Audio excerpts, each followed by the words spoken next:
Udammadamnande Jinjamara Ramaya Rabazobe Sangye Ribadan Shazudenba Dewaje Bajidanyam Kiruduwa Galo Yuwa Lanameba Raminam Jidamba Sangye Jamdande Belgewa Shagdubala Jazelu Churugyabzuji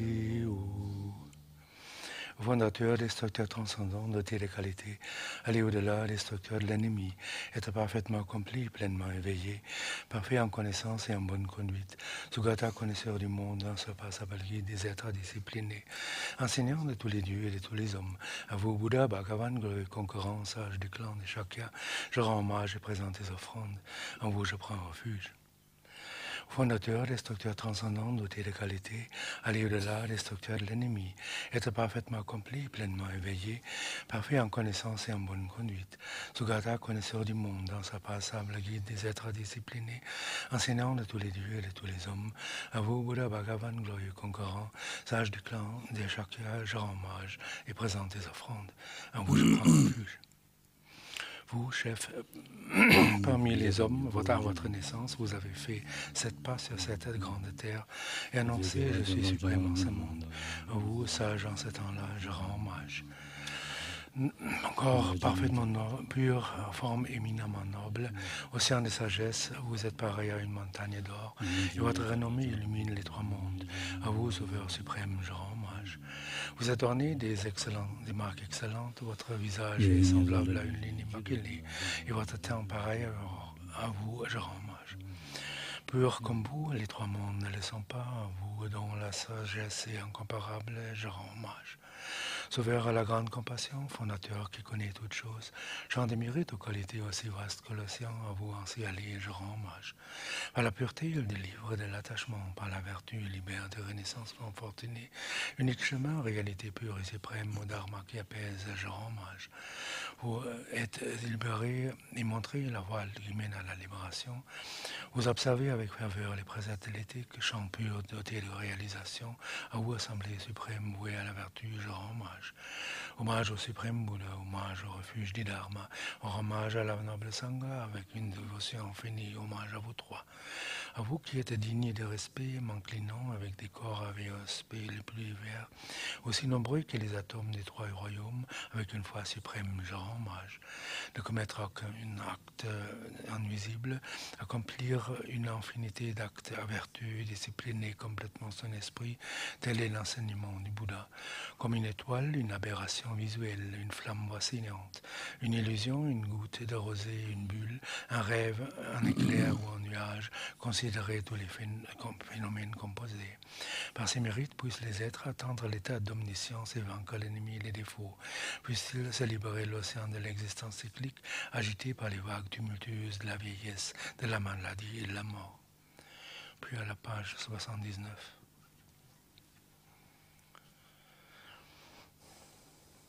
Hommage à l'être plein joyeux. Voici qu'une fois j'ai entendu. Le Bhagavan se trouvait à Rajgriha, sur les pays des vautours, entouré d'une grande congrégation de moines et d'une grande assemblée de bodhisattvas. À ce moment-là, le Bhagavan était absorbé en la concentration sur les catégories des phénomènes appelées perceptions profondes. Au même moment, le bodhisattva Mahasattva et Avalokiteshvara contempla la pratique même de la profonde perfection de la sagesse. Il vit que les Sankarika également étaient vides de nature propre. Puis par le pouvoir du Bouddha, le vénérable Shariputra s'adressant en ces termes au Bodhisattva Mahasattva Aya Avalokiteshvara, les fils de la lignée désireux de pratiquer la profonde perfection de la sagesse, comment doivent-ils s'y prendre? Le Bodhisattva Mahasattva Aya Avalokiteshvara répondit alors au vénérable Shariputra, les fils ou les filles de la lignée qui désirent pratiquer la profonde perfection de la sagesse doivent la considérer de la manière suivante. Ils doivent contempler correctement et à maintes reprises le fait que les Sankarika aussi sont vides de nature propre. La forme est vide, la vacuité est la forme. La vacuité n'est pas autre que la forme, et la forme n'est pas autre que la vacuité. De même, la sensation, l'identification, les facteurs composés et la conscience sont-ils vides. Shariputra, ainsi, tous les phénomènes sont vacuités. Ils sont sans caractéristiques, ils ne naissent ni ne cessent, ne sont ni souillés ni non souillés, ni déficients ni parfaits. En conséquence, Shariputra, dans la vacuité, il n'y a ni forme, ni sensation, ni identification, ni facteur composé, ni conscience, ni œil, ni oreille, ni nez, ni langue, ni corps, ni mental, ni forme, ni son, ni odeur, ni saveur, ni objet de toucher, ni phénomène mental. De l'élément de l'œil, et ainsi de suite, jusqu'à l'élément du mental et l'élément de la conscience du mental, il n'y a pas d'élément. Il n'y a ni ignorance, ni élimination de l'ignorance, et ainsi de suite, jusqu'à il n'y a ni vieillissement et mort, ni élimination du vieillissement et de la mort. Et à l'avenant, il n'y a ni souffrance, ni origine de la souffrance, ni cessation, ni voix. Il n'y a ni sagesse transcendante, ni obtention, ni non-obtention. Shariputra ainsi, puisqu'il n'y a pas d'obtention, les bodhisattvas se font-ils sur leur perfection de la sagesse et ils demeurent en elle, l'esprit sans voile et sans peur. Et comme ils sont passés bien au-delà de toute erreur, ils parviennent au stade final du nirvana. C'est en s'appuyant sur la perfection de la sagesse que tous les Bouddhas des trois temps eux aussi font naître pleinement l'insurpassable éveil parfaitement accompli. Aussi le mantra de la perfection de la sagesse, le mantra de la grande connaissance, le mantra auquel rien n'est supérieur, le mantra égal à l'inégalable, le mantra qui apaise à jamais toute souffrance, doit être reconnu comme véridique car il ne trompe pas. Et voici le mantra de la perfection de la sagesse, Tayata Gata Gata Paragata Parasamgata Bodhisattva. Shariputra, c'est ainsi qu'un bodhisattva mahasattva doit s'exercer à la profonde perfection de la sagesse. Puis le Bhagavan sortit de sa concentration et loua le bodhisattva mahasattva et Avalokiteshvara en disant bien, bien au fils de la lignée. Il en est ainsi, il en est bien ainsi. C'est exactement comme tu viens de l'exposer qu'il convient de pratiquer la profonde perfection de la sagesse. Et les Tathagata eux-mêmes se réjouissent.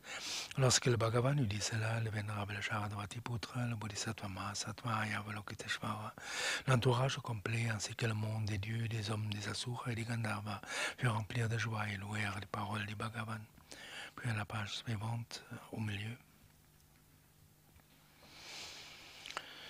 Ugala jebene jodambane nyenje nyamwe dubajin ruba bola maye urizi nezumgare zola jazelu akasamarata rasamaya.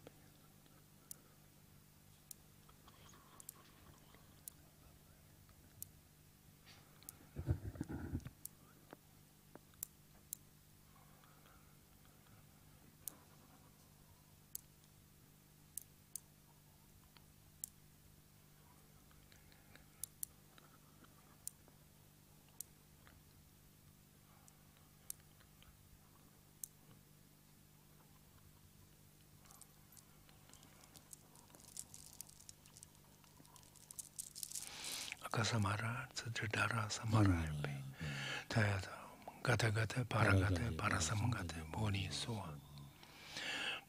Baba Gunjo Zumji Geden Bedo Ji Loba Gyuji Meba Gyuji Jiwa Gyuji Dare Midun Bejo Nimbadam Je Shandi Guru Zo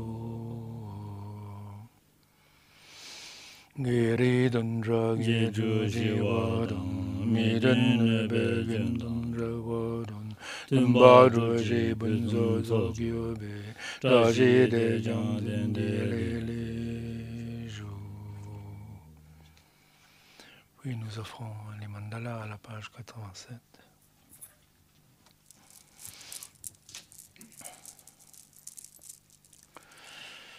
Uzo Jibu Juji Melu Rom Nari Roling Ji Ni De Yen Bodhi Zon Ye Jindu Mi De Uoye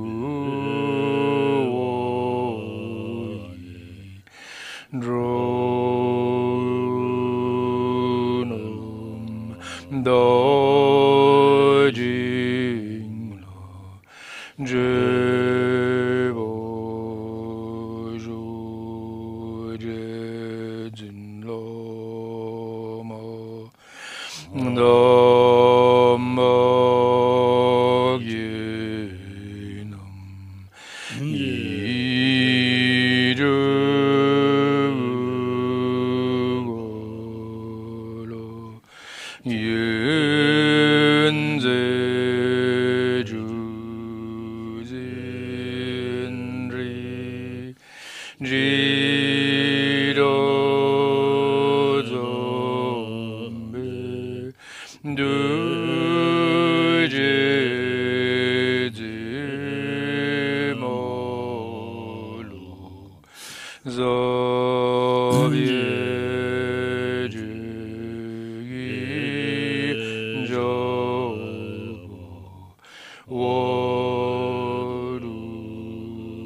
Et à la page 89.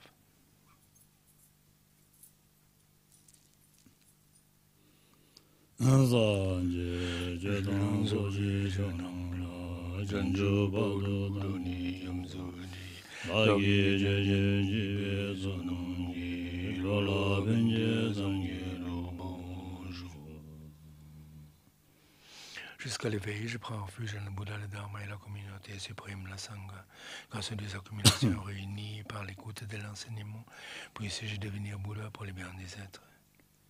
Jusqu'à l'éveil, je prends refuge dans le Bouddha, le Dharma et la communauté suprême, la Sangha, grâce aux deux accumulations réunies par l'écoute de l'enseignement, puis-je devenir Bouddha pour les biens des êtres.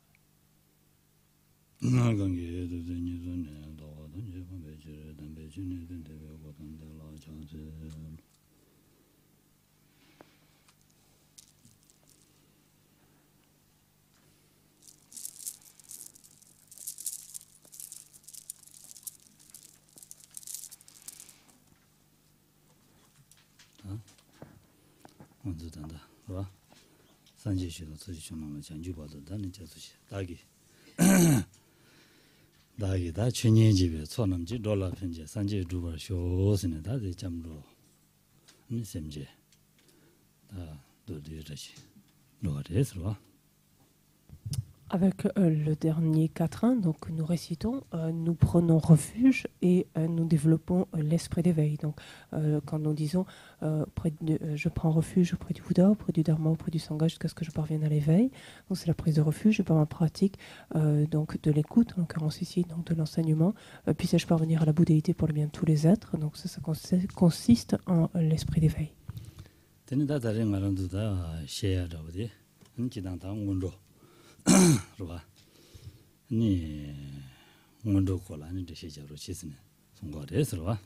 Donc aujourd'hui, on m'a demandé de parler donc, des préliminaires, de ce qu'on appelle les pratiques préliminaires. Donc.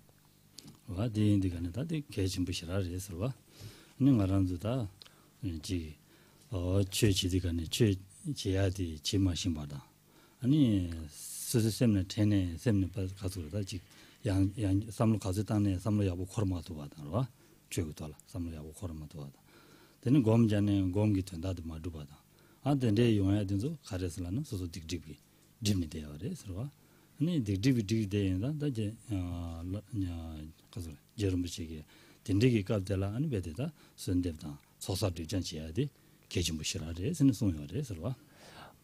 Les pratiques préliminaires, en fait, est quelque chose d'extrêmement important. Pourquoi c'est si important? C'est parce que c'est notre évolution, finalement, la transformation plus ou moins rapide de notre esprit, notre possibilité de pouvoir méditer, de pouvoir avoir des visualisations plus stables, plus claires, avoir une meilleure compréhension, développer une analyse plus approfondie des différents sujets que l'on médite, etc.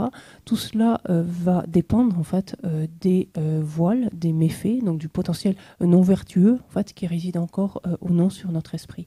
Et c'est tout le propos en fait, donc des préliminaires de concourir donc d'un côté à la purification de nos méfaits, de nos négativités, et d'accroître notre potentiel positif, c'est-à-dire on dit littéralement d'accumuler des mérites.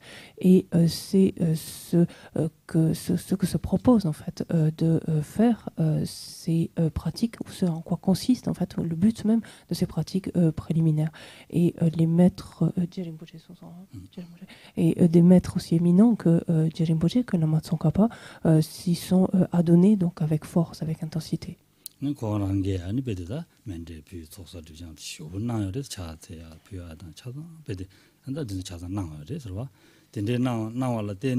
아니 제대로 아니 베데다 다 가서로 잠배 양무스 제야게 수도죠. 그봐 제는 딘데신 남말에 송아람둘다 땜바레스로 딘데시나 딘데주가 요리 땜마지나 루투고 말에서 땡고아레스 그봐 공다 딘데 남과 요 말에서 지나 공 잠배 양 또 남주제 되어레스로